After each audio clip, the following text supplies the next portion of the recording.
అభిలాష. రచన వసుంధర చందమామ కథ. సుబోధుడనే గురువు దగ్గర వత్సలుడనేవాడు శిష్యరికం చేస్తూ విద్యాభ్యాసం పూర్తయినప్పటికీ గురువుకు సేవలు చేస్తూ ఉండిపోయాడు. సుబోధుడు వత్సలుడి గురుభక్తికి మెచ్చి తన గురుకులంలో చదివే 10 మంది శిష్యులను వాడికి అప్పచెప్పాడు. గురువును మెప్పించాలని వత్సలుడు వారికి ఎంతో శ్రద్ధగా చదువు చెప్పి అచిరకాలంలోనే వాళ్లను తనంత వారిని చేశాడు.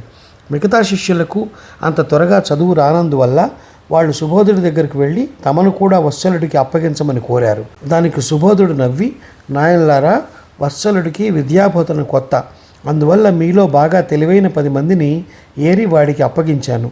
మీలో చురుకుపాలు తక్కువ కావడం వల్లనే చదువు త్వరగా రావడం లేదు తప్ప వత్సలుడు నాకంటే గొప్ప గురువు కాదు. నా వద్ద చదివిన వారిలో నాకంటే గొప్ప గురువు కమలుడొక్కడే. వాడిప్పుడు విద్యానగరం రాజాస్థానంలో ఉంటున్నాడు అన్నాడు. ఈ విషయం వత్సలుడికి తెలిసింది. వాడెంతో బాధపడి సుబోధుడి వద్దకు వెళ్ళి, ఆచార్యవర్య, గురువు శిష్యుడి గొప్పతనం చూసి గర్వపడాలే తప్ప అసూయ పడకూడదు. తమరెంతో గొప్పవారు. నా విద్య నాకు మీరు పెట్టిన భిక్ష. నేను మీకంటే శిష్యులకు బాగా పాఠాలు చెబుతుంటే తమరు నన్ను మెచ్చుకుంటారనుకున్నాను తప్ప ఇలా చిన్నపుచ్చుతారనుకోలేదు అన్నాడు. అందుకు సుబోధుడు, ఒకప్పుడు కమలుడి విషయంలోనూ ఇలాగే జరిగింది.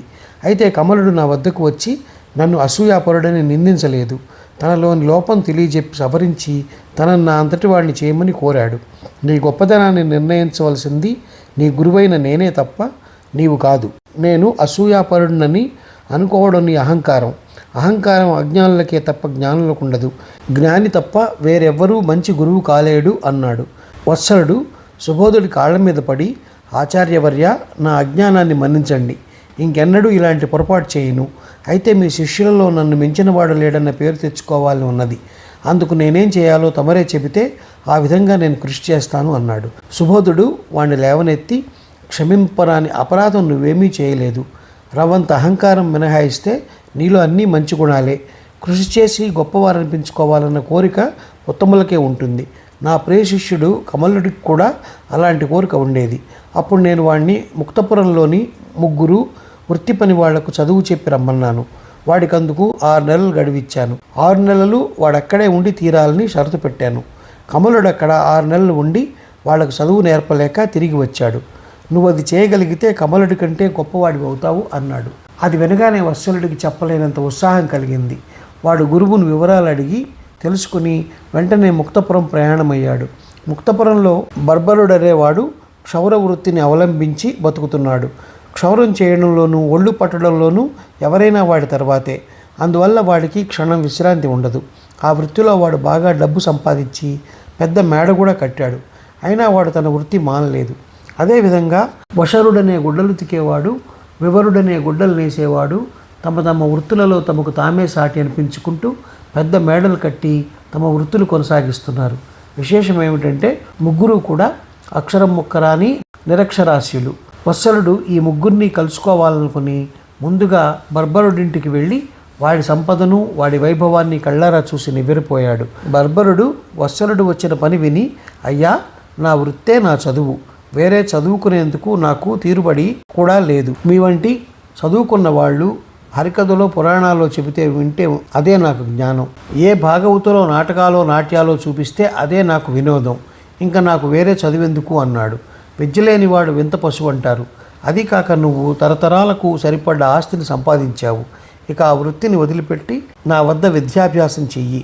అచిరకాలంలోనే నిన్ను విద్వాంసుని చేస్తాను అన్నాడు వత్సలుడు. దీనికి బర్బరుడు నవ్వి, చదువుకున్నా లేకపోయినా మనిషి ఎప్పుడు వింత పశువే. ఇక ఆస్తి సంగతి అంటారా, అది శాశ్వతం కాదు. నా నిజమైన ఆస్తి నా వృత్తి.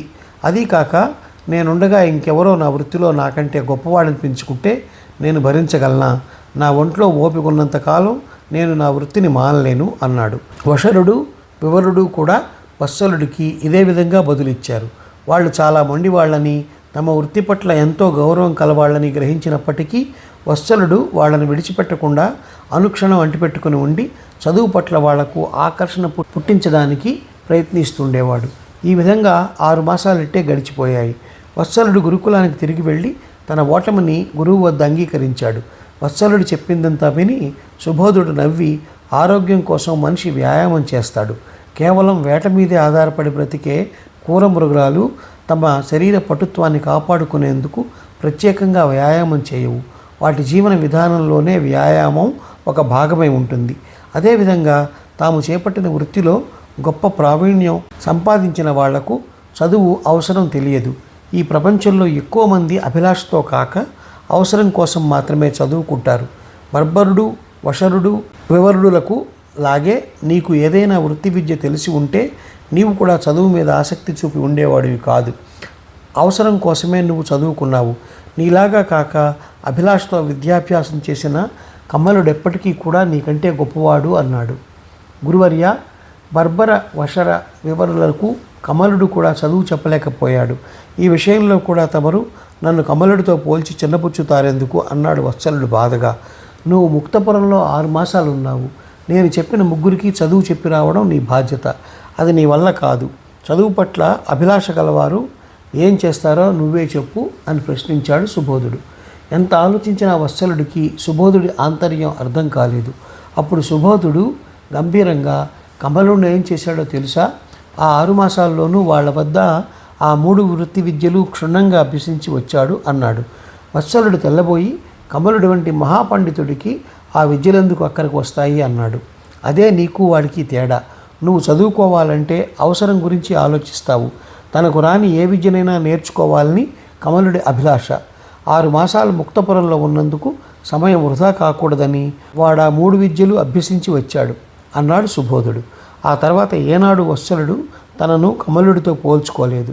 తన లోపం వాడికి అర్థమైంది. ఈ కథ నచ్చినట్లయితే షేర్, లైక్, సబ్స్క్రైబ్ చేసి పక్కనున్న గంట ఐకాన్ని కొట్టండి.